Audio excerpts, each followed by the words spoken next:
نستغفره ونعوذ بالله من شرور أنفسنا من يهد الله فلا مضل له ومن يضلله فلا هادي له ونشهد أن لا إله إلا الله وأن محمدا عبده ورسوله صلى الله عليه وعلى آله وسلم أرسله بالحق بشيرا ونذيرا بين يدي الساعة من يطع الله ورسوله فقد رشد ومن يعصيهما فقد غوى أما بعد فأعوذ بالله من الشيطان الرجيم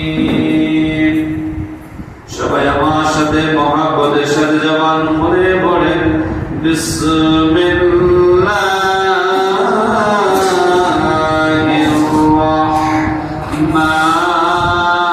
রাহমানির রাহিম ইন্না আনজালনাহু ফি লাইলাতিল কদর وما أدراك ما ليلة القدر ليلة القدر خير من ألف شهر تنزل الملائكة والروح فيها بإذن ربهم من كل أمر سلام هي حتى مطلع الفجر صدق الله العظيم إن الله وملائكته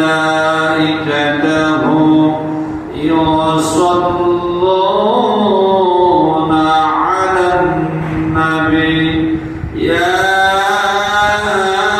أيها الذين آمنوا صلوا عليه وسلموا تسليما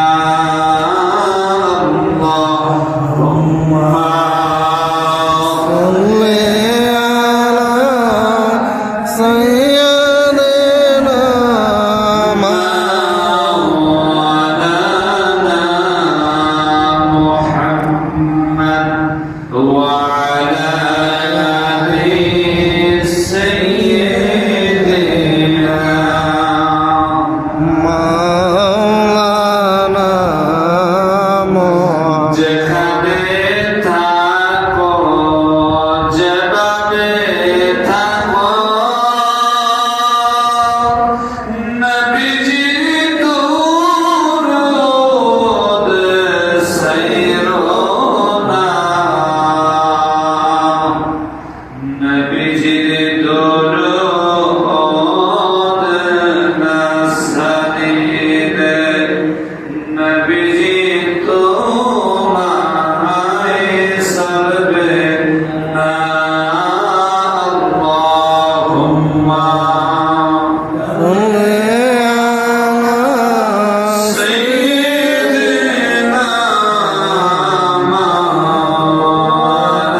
ইলাহা ইল্লাল্লাহ লা ইলাহা ইল্লাল্লাহ মাশাআল্লাহ লা ইলাহা ইল্লাল্লাহ লা ইলাহা ইল্লাল্লাহ লা ইলাহা ইল্লাল্লাহ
আলহামদুলিল্লাহ। আল্লাহ পাকের দরবারে অসংখ্য অগণিত শুকরিয়া যে মহান রব্বুল আলামিন আমাদেরকে পবিত্র মাহে রমাদান মুবারক মাসে মাগফিরাতের দিবসে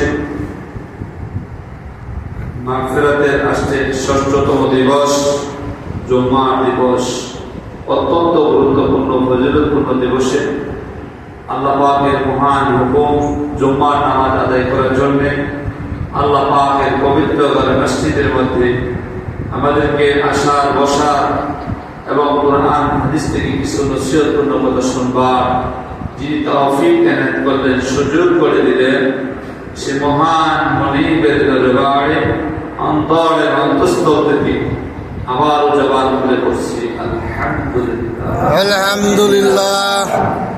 সম্মানিত প্রিয় উপস্থিতি, সম্মানিত মুসল্লিন কেরাম, মুরব্বী, আমার বাবারা, নওজোয়ান, আমার যুবক ভাইয়েরা, এই মাসটা হচ্ছে রমাদান মাস। কি মাস? এই রমাদান মাসকে রাসূল সাল্লাল্লাহু আলাইহি ওয়াসাল্লাম 3 ভাগে ভাগ করেছেন। কয় ভাগে? 3 ভাগে ভাগ করেছেন। প্রথম 10 দিন হলো রহমতের দিবস। প্রথম 10 দিন আমাদের থেকে অতিবাহিত হয়ে গেছে। দ্বিতীয় 10 দিন হলো মাগফিরাতের দিবস, ক্ষমার দিবস। আজকে এই মাগফিরাতের ৬ষ্ঠতম দিবস, আজকে জুম্মার দিবস। মাগফিরাতের 5টা দিন আমাদের থেকে বিদায় হয়ে গেছে, আজকে 6ষ্ঠ দিনে উপনীত হয়েছি। আমরা কতটুকু আল্লাহ দরবারে তওবা করে ইস্তেগফার করে ক্ষমা নিতে পেরেছি আল্লাহ পাকই ভালো জানেন। আর আমরা কতটুকু আল্লাহর কাছে তওবা করছি আমরা নিজেরাও জানি, কতটুকু আল্লাহর নিকট ক্ষমা চাইলাম। এই বিশেষ ক্ষমা দিবসগুলি আজকে আমাদের থেকে অতিবাহিত হয়ে যাচ্ছে। আজকে ৬ষ্ঠতম দিবস। এই মাঝখানের যে 10 দিন, এটা হলো মাগফিরাতের দিবস, ক্ষমার দিবস। সুবহানাল্লাহ। তারপরে শেষ আসতেছে শেষ 10 দিন। শেষ 10 দিন নাজাতের দিবস, অর্থাৎ জাহান্নাম থেকে মুক্তি দিবস, নাজাতের দিবস। সুবহানাল্লাহ। সুবহানাল্লাহ।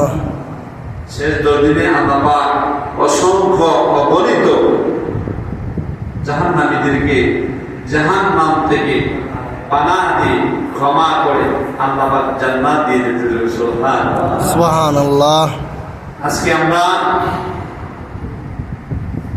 এমন একটা দিবসে পরিণত হলাম যে দিবসটা হলো ক্ষমার দিবস। কি দিবস? ক্ষমার দিবস। ক্ষমার দিবস। এই রমজান মাসের মধ্যে আল্লাহ পাকের এই যে রহমত, এই যে ক্ষমা, এগুলো হচ্ছে আল্লাহ পাকের বিশেষ বিশেষ একটা নিয়ামত আমাদের জন্য। সুবহানাল্লাহ। আল্লাহ পাক বান্দাকে ক্ষমা করেন। তোর মধ্যে এই রমজান মাসে এই যে দিনগুলি, এই দিবসগুলি, এই রাত্রিগুলি, এগুলা আমাদের জন্য বিশেষ দিবস, বিশেষ রাত্রি। ক্ষমা পাওয়ার একটা বিশেষ রাত্রি, বিশেষ দিবস। এই দিনগুলোতে, এই রাত্রিগুলোতে আল্লাহর নিকট ক্ষমা চাইলে আল্লাহ পাক তার বান্দা বান্দিকে ফিরিয়ে দেন না। সুবহানাল্লাহ। এই জন্য আমাদের প্রয়োজন এই রমজান মাস, এই মাগফিরাতের দিবসগুলো, রাত্রিগুলো একটু ইবাদতে কাটানো। বিশেষ করে শেষ রাত্রে জাগ্রত হইয়া আমরা সেহরি খাওয়ার জন্য উঠি না?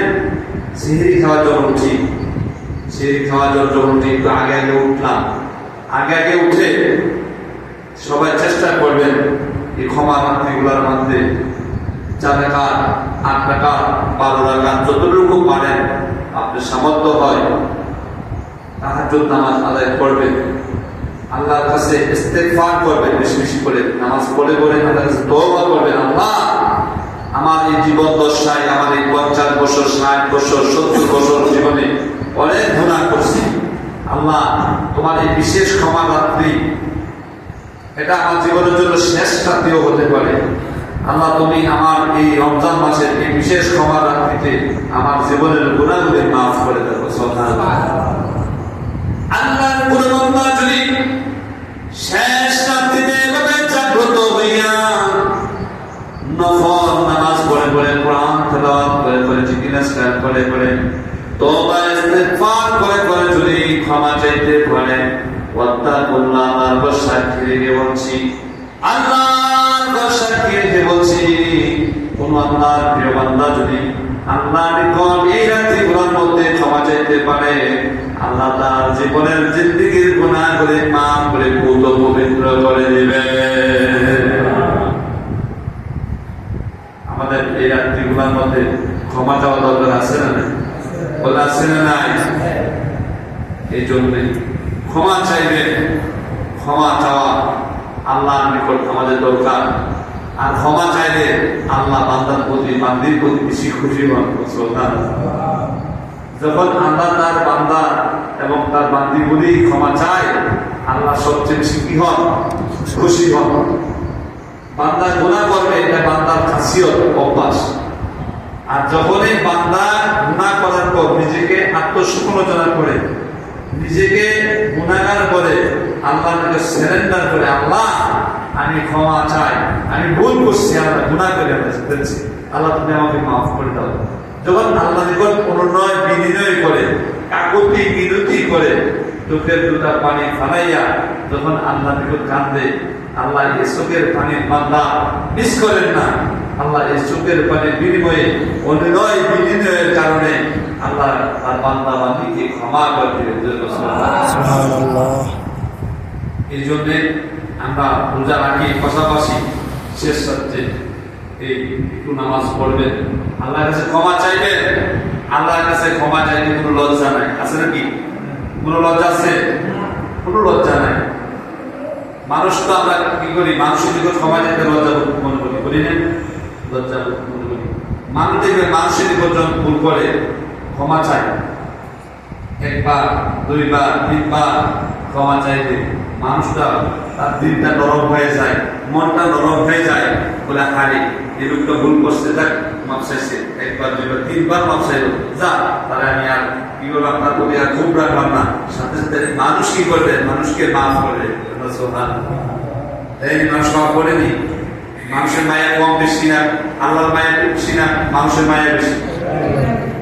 আল্লাহর মায়া বেশি, আল্লাহর মায়া শেষ নাই। আল্লাহ এই সামান্য পরিমাণ সমস্ত মাখলুকাতকে সামান্য পরিমাণ একটু মায়া দিচ্ছে। এই সামান্য পরিমাণ মায়ায় একজন অপরজন কি দেয়, জীবন বিসর্জন দেয় না? একজন অপরজন জীবন বিসর্জন দেয়।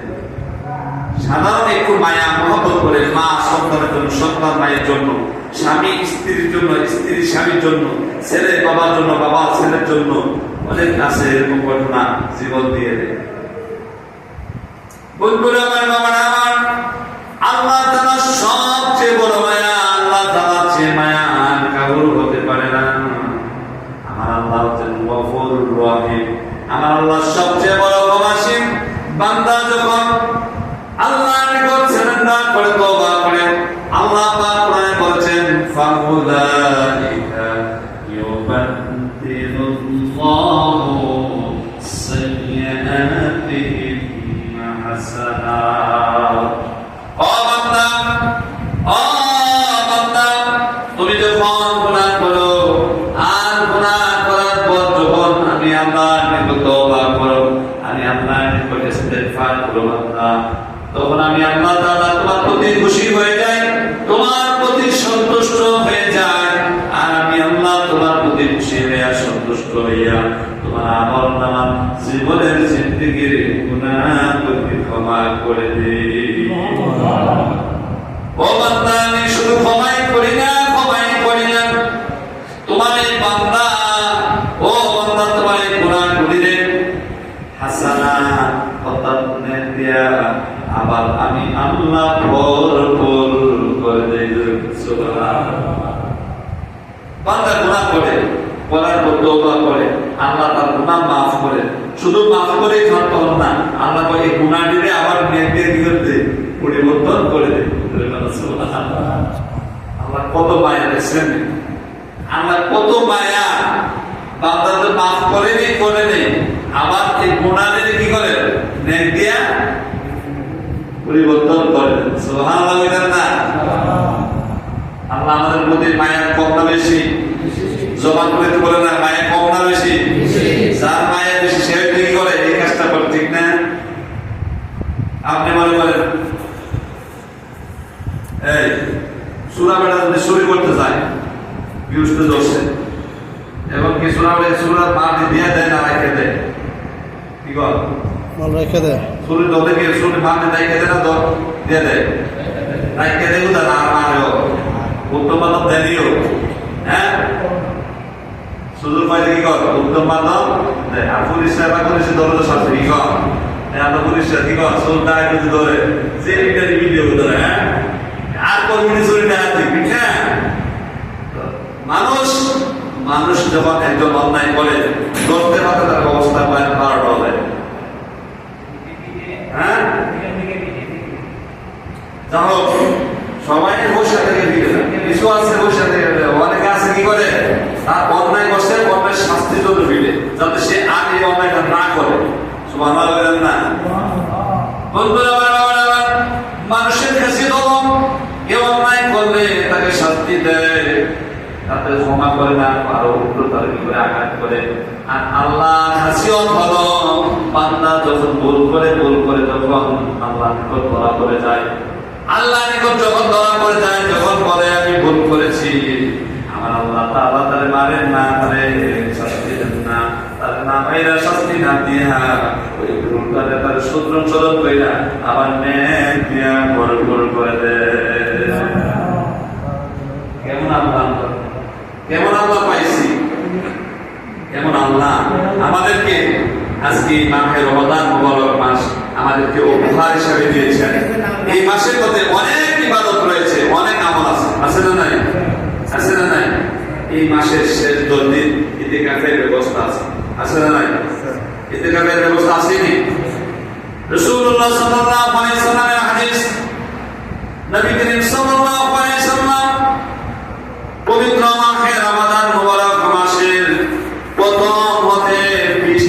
পর্যন্ত তিনি ইতিকাফ করছেন। সুবহানাল্লাহ। কয় তারিখ থেকে কয় তারিখ পর্যন্ত?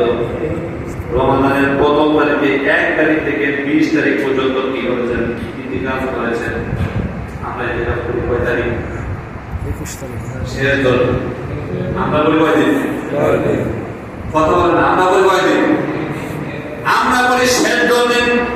কিন্তু আমার নবীজি তা নয়, আমার নবীজি তা নয়। আমার নবীজি রমজানের শুরু থেকে প্রথম দিন থেকে 20 তারিখ পর্যন্ত তিনি ইতিকাফ করেছেন। সুবহানাল্লাহ।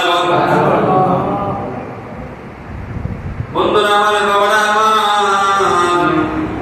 আমার নবীজি ইতিকাফ করেছেন। আবার কেন ইতিকাফ করেছেন? এর কারণ হলো এই মাহে রমাদান মুবারক মাসে শবে কদর আছে। এই শবে কদর পাওয়ার মানুষে শবে কদর পাওয়ার আশায় আমার নবীজি রমজানের প্রথম থেকে 20 রমজান পর্যন্ত ইতিকাফ করেছেন। সাহাবীরা এসে বলেন, ইয়া রাসূলুল্লাহ, ইয়া হাবিবাল্লাহ। ফেরেশতারা এসে বলেন, ইয়া রাসূলুল্লাহ, ইয়া হাবিবাল্লাহ, নবী গো, শেষ দিন আপনি ইতিকাফ করেন। শেষ দিন কি করেন? ইতিকাফ করেন। শেষ দিন আপনি ইতিকাফ করে শবে কদর তালাশ করেন। সুবহানাল্লাহ। আমার নবীজি বলেন, যে ব্যক্তি আমি নবীর সাথে ইতিকাফ করতে চাই সে যেন ওই শেষ 10 দিন ইতিকাফ করে। সুবহানাল্লাহ। আমার নবীর সাথে ইতিকাফ করতে চাই। কার সাথে? কথা বলে না, কার সাথে? নবী কয়, যদি কেহ আমি নবীর সাথে ইতিকাফ করতে চাই সে যেন শেষ রমজানের শেষ 10 দিন ইতিকাফ করে। আর যে ব্যক্তি শেষ 10 দিন ইতিকাফ করলো সে যেন আমি নবীর সাথে ইতিকাফ করলো। সুবহানাল্লাহ। ইতিকাফ করলে লস না লাভ? কথা বলে লস না লাভ? কেমন না? 500 টাকা দেবে না, 1000 থেকে 1 লাখ। বন্ধুরা আমার, বাবারা আমার, ইতিকাফ শুধু লাভই নয়, লাভই নয়। কেমন লাভ? হাদিস শরীফের মধ্যে এসেছে, রাসূলুল্লাহ সাল্লাল্লাহু আলাইহি ওয়াসাল্লাম বলেন, যে ব্যক্তি মাহে রমাদান মুবারক মাসে ইতিকাফ করলো সেজন্য 2টা হজ 2টা উমরা আদায় করলো। সুবহানাল্লাহ। সুবহানাল্লাহ। কয়টা হজ? বলেন না, জমা করলে কয়টা? 2টা হজ 2টা উমরা।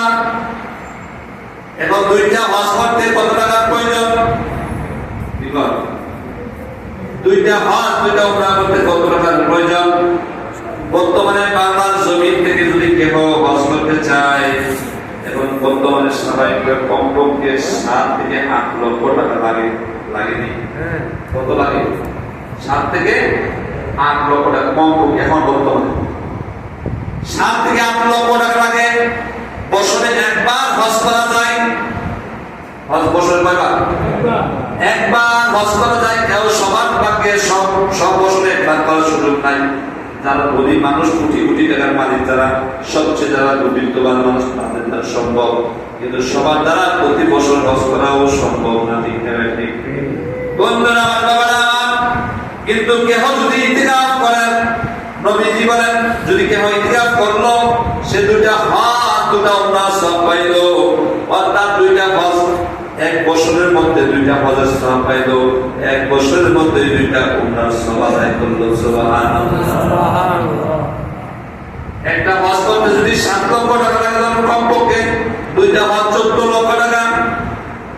আর যদি 2টা উমরা করেন 1.5 লক্ষ টাকা হলে কমপক্ষে কত? 3 লক্ষ টাকা।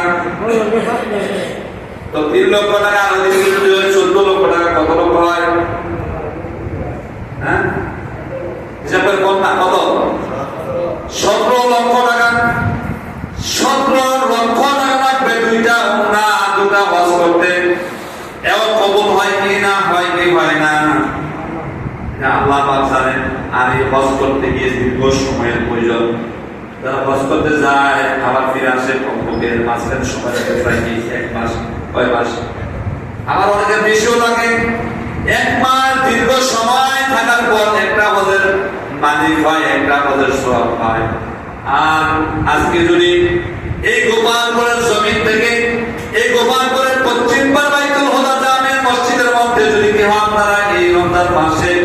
নবীজির হাদিস শুনে যদি ইতিকাফ করেন, আপনি যদি একটা দিন মাত্র এই রমজানের শেষ 10 দিন ইতিকাফ করলেন, 10 দিন ইতিকাফ করার মাধ্যমে আপনি ওই 2টা হজ 2টা উমরার সব আপনার আমল নামায় আল্লাহর পাক লিখে দিবেন। সুবহানাল্লাহ। সবগুলো লক্ষ টাকা খরচ করে যে সবগুলো অর্জন করবেন, দীর্ঘ মাসের পর মাস সময় অতিবাহিত করে যে সবগুলো অর্জন করবেন, আপনি যদি এই গোপাল পরিশ্রমের থেকে শেষ 10টা দিন আল্লাহ সন্তুষ্টি অর্জন করার জন্য, আল্লাহকে রাজি খুশি করার জন্য দুনিয়াতে মায়া মমতা ছেড়ে দিয়ে, স্ত্রীর ভালোবাসার 10 দিনের জন্য ছেড়ে দিন, ছেলে মেয়ের ভালোবাসার 10 দিনের জন্য ছেড়ে দিন, ব্যবসা বাণিজ্য 10 দিনের জন্য যদি ছেড়ে দিন, গৃহস্থী সাংসারিক কাজ যদি 10 দিনের জন্য ছেড়ে দিন, যদি আপনারা কেবল আল্লাহর সন্তুষ্টির জন্য বসতে পারেন, আল্লাহ রাব্বুল আলামিন আপনার জন্য এরকম সওয়াবের ব্যবস্থা রেখেছেন। সুবহানাল্লাহ।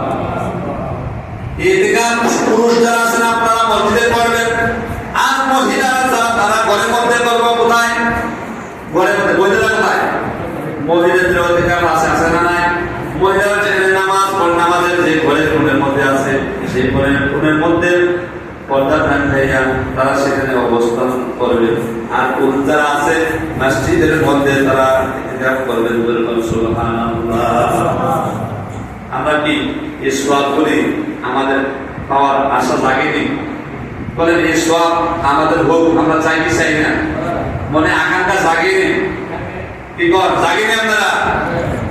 আমি চাই, আমার চাওয়া, আমার এই মুহূর্তের মধ্যে বিশেষ উদ্যোগ যাদের নাই, যারা বিশেষ অসুস্থ, যেমন আমাদের সম্মানিত সেক্রেটারি সাহেব, তিনি অনেক বিশাল বড় একটা অপারেশন হয়েছেন।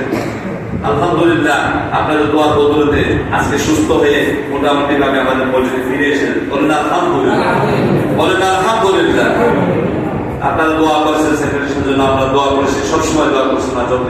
মনের মানুষ, প্রাণের মানুষ, আলেম প্রিয় মানুষ, যারা সমাজের মধ্যে ভালো মানুষ, আল্লাহ পাক অসুস্থ হয়ে দিয়েছিলেন, আবার তিনিকে সুস্থতা করে আবার আমাদের মধ্যে ফিরিয়ে দিয়েছেন। আলহামদুলিল্লাহ। তো এরকম অসুস্থ যারা, তারা তো বসতে পারবে না, পারবে না? কথা বলে এরকম অসুস্থ পারবে? পারবে না। তো ওনার মতো অসুস্থ যারা, তাদেরকে আমি বলবো না, কিন্তু যারা সুস্থ আছেন অনুরোধ করে বলছি, অনুরোধ করে আপনারা বৃদ্ধি সমতুল্য, আমার অনেকের যদিও বসতি আপনারা অনেকের বয়সে বলে আমার আল্লাহর সমতুল্য আছেন, বৃদ্ধি সমতুল্য মুরব্বী, অনেক যুবকের আছেন। আমার জীবনে অনেক যুবকরা দেখছি তারা মসজিদে ইতিকাফ করছেন। করেন, আমি যুবকদেরকে বলবো যাদের বিশেষ কোনো কাজ নাই, বিশেষ কোনো ওজন নাই, সমস্যা নাই, আল্লাহর হস্তে আল্লাহ সন্তুষ্টি অর্জন করার জন্য আপনি এই হজের সবগুলি পাওয়ার আশা নিয়ে, বুক ভরা আশা নিয়ে আপনি বসে যান। আল্লাহ পাক যদি কবুল করেন, এর বিনিময় সাজা পরকালে আল্লাহ পাক আপনাকে দান করবেন। আলহামদুলিল্লাহ। আমি চাই আপনারা ইনশাআল্লাহ অবশ্যই বলবেন, বলবেন ইনশাআল্লাহ, বলে ইনশাআল্লাহ, বলে ইনশাআল্লাহ। কবে বলবেন?